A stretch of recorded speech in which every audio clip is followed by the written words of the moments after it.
Welcome back, everybody, to the webinar here at BINA. Today's topic is freedom of speech in halacha, the Torah's view on the concept of freedom of speech. A hotly debated topic throughout the world today, throughout the Western world today, is the concept of freedom of speech. What should I be allowed to say? Does freedom of speech always apply? Am I always free to say what I feel like saying? Even in the case when it might offend somebody? All of these questions are being debated.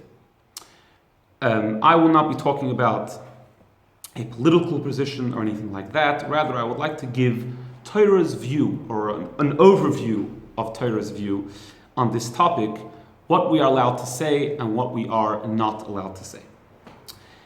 In terms of being allowed or encouraged to express one's opinion openly, all you need to do is open up a Gemara, any tractate, any book of Talmud, and look and see that the entire thing is one big debate.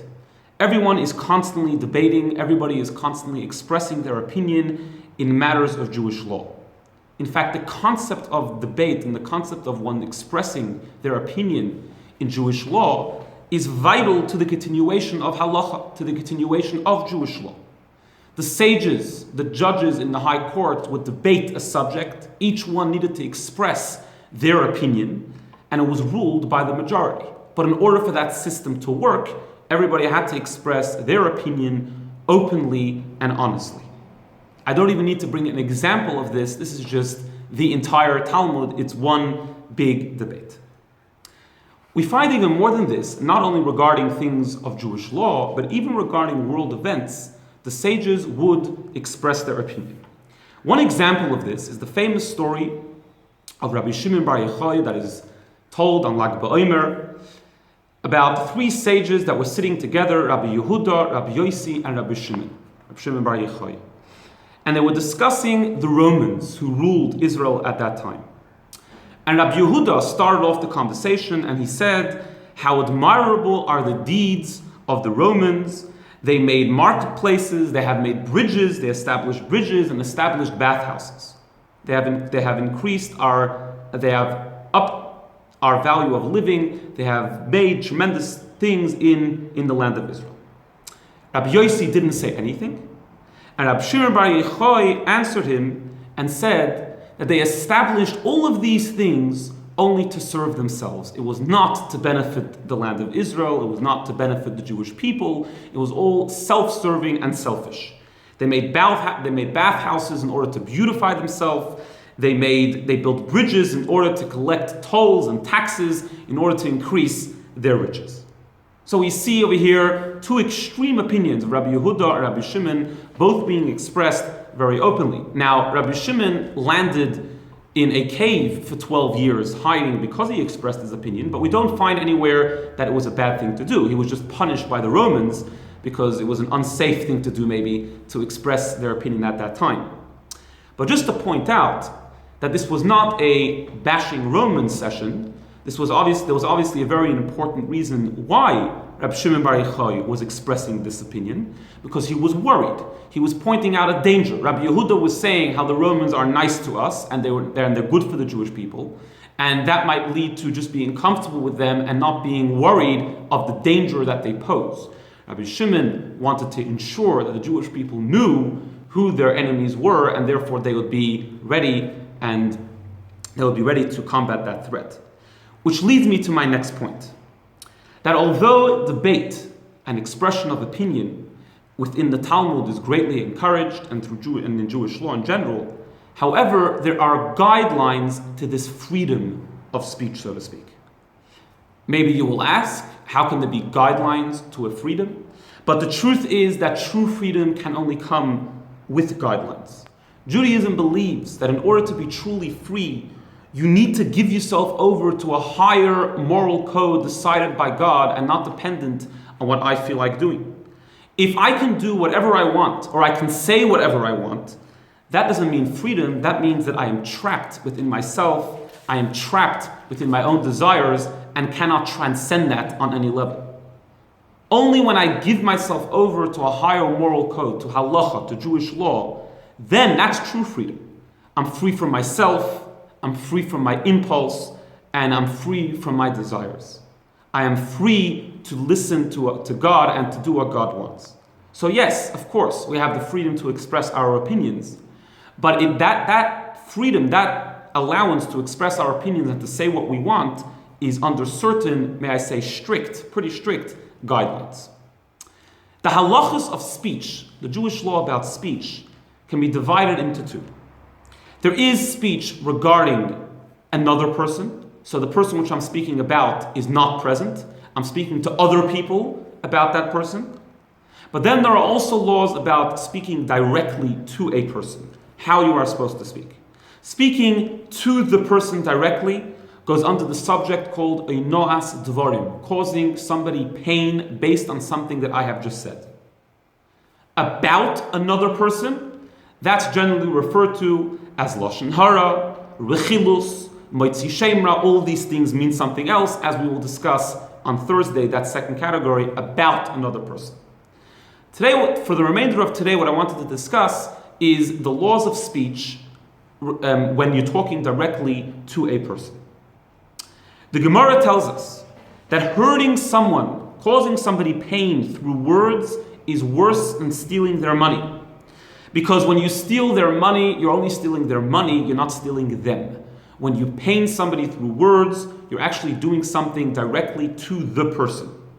Number two, because when you steal money, you can always give it back. When you cause pain to another individual through your words, then you will never be able to take that back, and that pain can be eternal.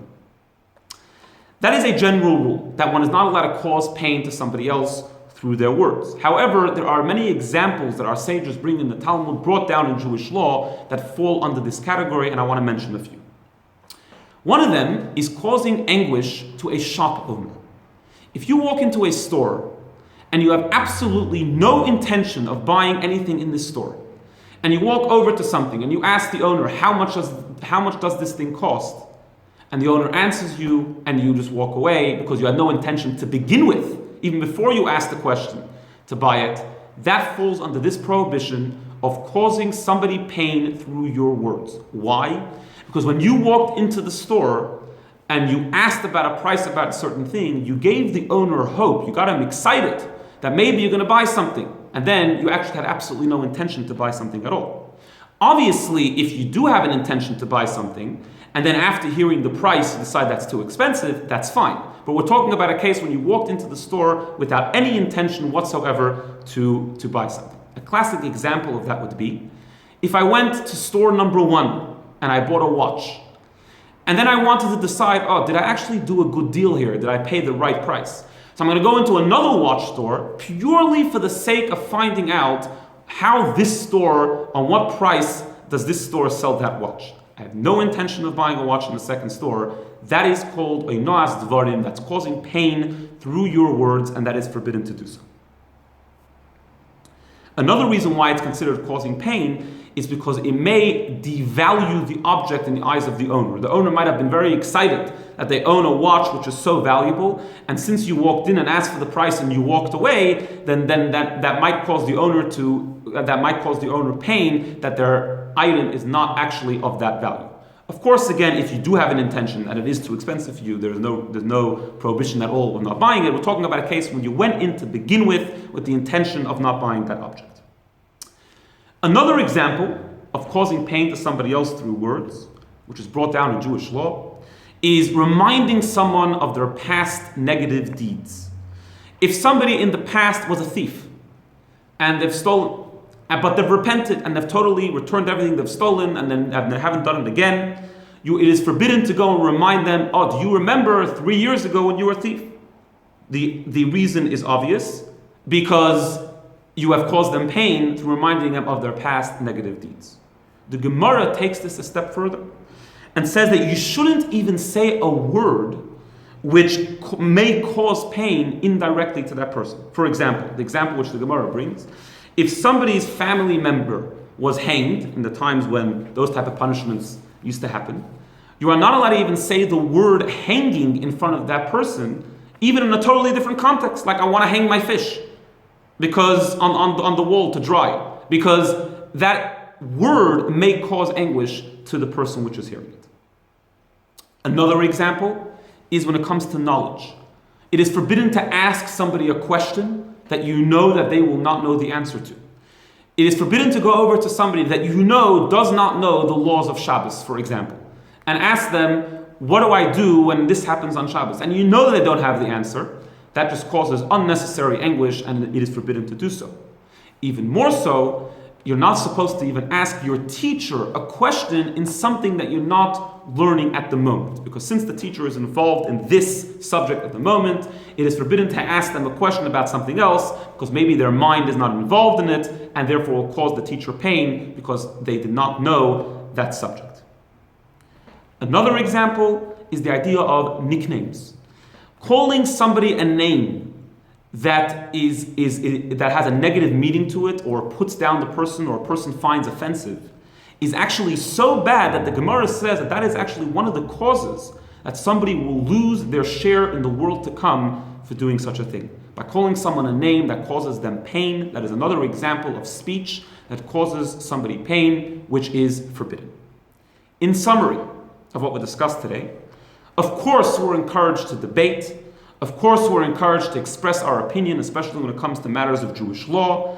However, talking to somebody and saying something that will cause them pain in any of the examples of above or any other examples is forbidden. On Thursday, we will discuss the laws about speaking about somebody else, not in front of them, which includes many categories as well. And we will discuss the exception to all of these rules, which, in brief, is when you are preventing danger. When you're preventing danger from yourself or from anybody else, then perhaps it may be forbidden to say things that even will offend other people or will cause pain to other people. But generally speaking, the guideline is that words that cause pain to another person is forbidden. Have a good day.